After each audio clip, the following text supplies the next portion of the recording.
કે બધાને ક્ષમાપના કરવાની.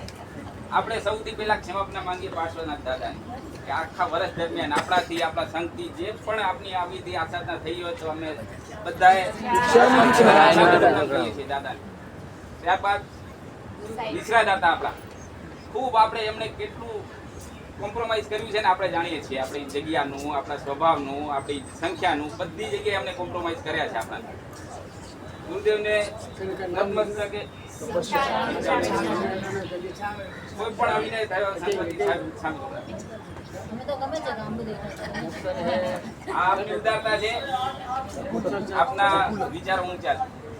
ત્યારબાદ સંઘમાંથી કોઈ પણ જાતનો અમારાથી અવિનય થયો હોય, સ્વભાવ દોષ છે અમારો, બોલાઈ ગયું હોય.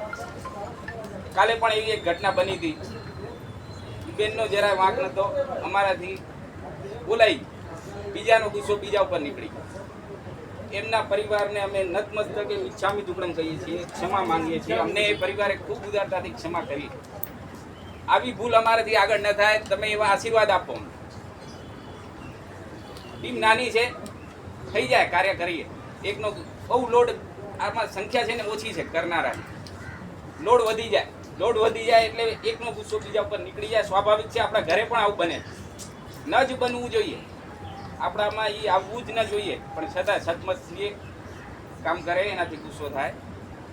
આપને બધાને નતમસ્તકે વંદન કે આપ અમને આટલા સંભાળો છો. અમારો કોઈ પણ અવિનય થયો હોય, સ્વભાવ દોષ છે, કોઈ પણ આપની લાગણીને દુભાણવું હોય, સિદ્ધના આત્મા છો આપ બધા. આપની આત્માને અમારાથી જરાય પણ દુઃખ થયું હોય તો અમે આજે સિદ્ધની આત્માને મિચ્છામી દુક્કડમ કહીએ છીએ. આપ પણ અમને ક્ષમા કરજો.